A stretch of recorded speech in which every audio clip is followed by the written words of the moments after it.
여러분 안녕하십니까, 진성호입니다. 자, 김관정 동부지검장의 추미애 아들 수사가 좀 이상합니다.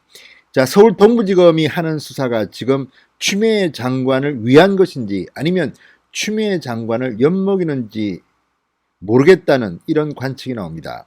왜냐하면 검사가 아니라도 검찰 출입 기자만 해도 지금 진행되는 서울 동부지검의 추미애 아들 수사는 수사의 ABC를 어기고 있기 때문입니다. 자, 보란 듯이 지금 서울 동부지검이 하고 있습니다. 이런 것이 과연 추미애 장관에게 어떤 영향을 미칠까요?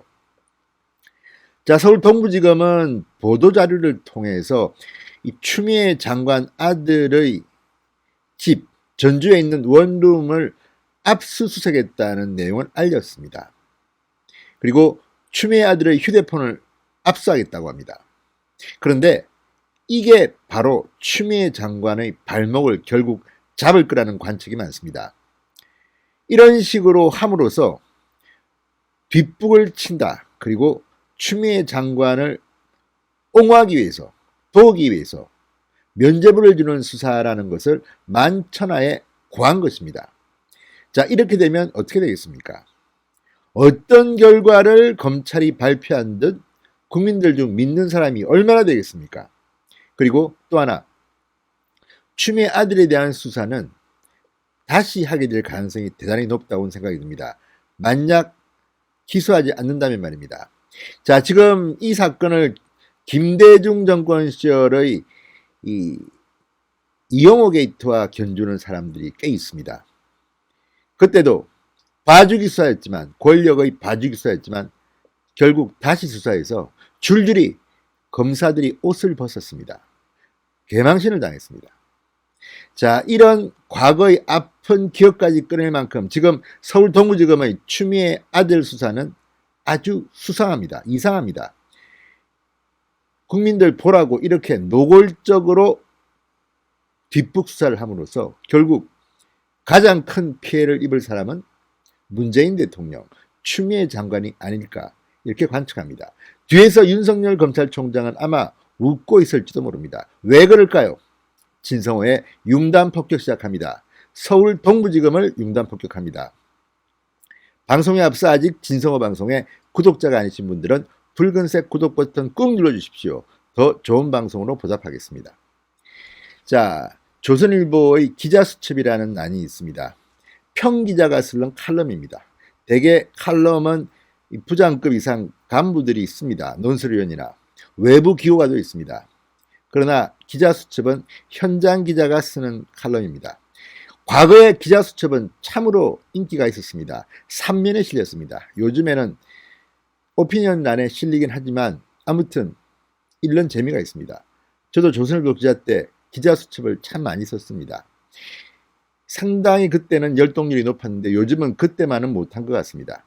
그렇지만 내용은 아주 냉엄하고 가혹하고 정확합니다. 자, 조선일보의 기자수첩, 박국희 사회부 기자가 쓴 기자수첩을 보면 지금 서울 동부지검이 얼마나 바보짓을 하고 있는가가 여실하게 드러납니다.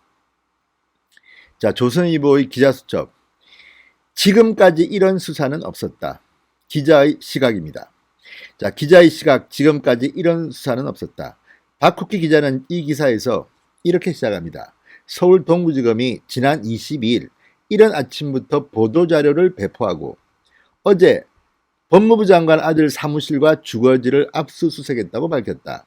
검찰을 취재하면서 수사팀이 어디를 압수수색했다고 언론에 먼저 알려주는 경우는 처음 봤다. 이전에는 압수수색을 했다는 보도가 나와서 물어보면 확인해 줄 수 없다고 하는 경우가 대부분이었다. 동부지검뿐 아니라 다른 검찰청도 마찬가지다. 자, 지금 조국 전 장관이 법무부 장관으로 오고 추미애 장관이 맡으면서 피의 사실 유포에 대해서는 아주 치를 들고 공포에 질린 듯이 못 나가게 합니다.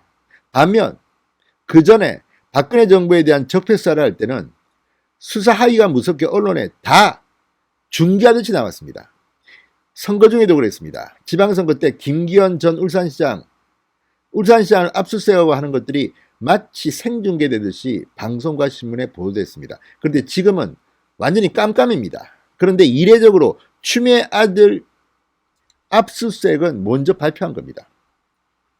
자, 추미애 장관 아들 압수수색 보도자료를 낸 당일 국회에서 추 장관 아들이 휴가 복귀 당일 PC방에서 게임을 하다가 복귀 시간을 놓쳤다는 제보를 야당 의원이 폭로했지만 이에 대해서 동부지검은 역시나 확인해 줄 수 없다고 답했다.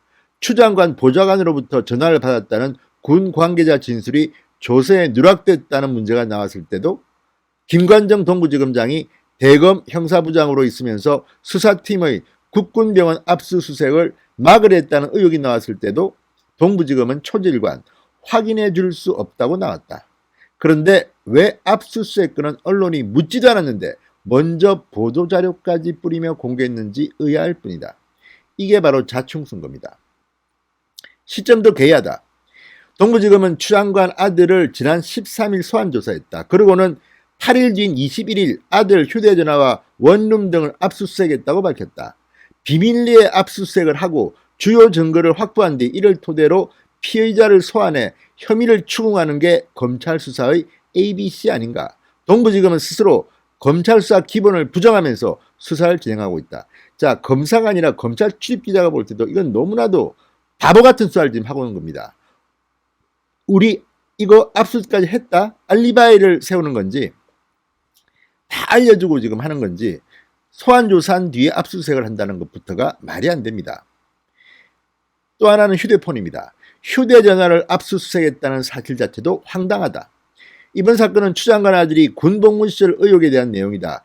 2017년 있었던 일인데 지금 쓰는 휴대전화를 압수하는 게 무슨 의미가 있나? 한 해가 멀다 하고 새로운 기기가 쏟아지는 요즘 3년째 같은 휴대전화를 쓰는 젊은이가 얼마나 있을까? 설사 그가 3년째 같은 휴대전화를 쓴다 하더라도 이 사건이 고발된 뒤 8개월이 지났는데 그동안 검찰이 필요한 증거를 휴대전화에 차곡차곡 보관해서 순순히 이번에 넘겨줬을 리 만무하다. 그러니까 추미애 아들의 휴대폰과 집 압수수색은 그야말로 검찰의 자충수가 될 가능성이 높습니다. 이런 식으로 수사를 하고 동네방네 떠벌리면서 수사를 했는데 이걸 갖다가 가지고 추미애 아들은 죄가 없다 이렇게 동부지검이 결론을 내린다면 어떻게 될까요? 재수사를 할 수밖에 없을 겁니다. 무엇보다 당장은 추미애 장관의 목숨이 붙어 있을지 모르겠습니다. 장관직을 잃지 않을지 모르겠습니다. 그러나 결국 이게 문재인 정권 전체의 부담이 될 거라는 것을 모를 리 없을지 모릅니다. 자, 동부지검 안팎에선 추석 전에 사건을 마무리하려고 박차를 가하고 있다는 말이 나온다. 그럼 결과적으로 한 달 만에 끝낼 수 있는 사안을 놓고 지난 8개월간 도대체 뭘 한 건가? 언급결에 그동안 부실 지연 수사를 했다는 걸 자백한 꼴입니다. 자, 그동안 뭐 하다가 지금 놀다가 뒤늦게 보란 듯이 합니다. 그리고 그것도 수사의 ABC를 무시하면서. 국민들은 바보가 아닙니다. 자, 기자의 시각, 박국희 기자의 이 말처럼 이런 것들이야말로 추미애 장관을 구렁텅이로 몰고 가는 동부지검의 자살골입니다. 이걸 통해서 지금 검찰은 웅변하고 있습니다. 추미애 장관은 죄가 있을 수 있을 가능성이 대단히 높다는 것을.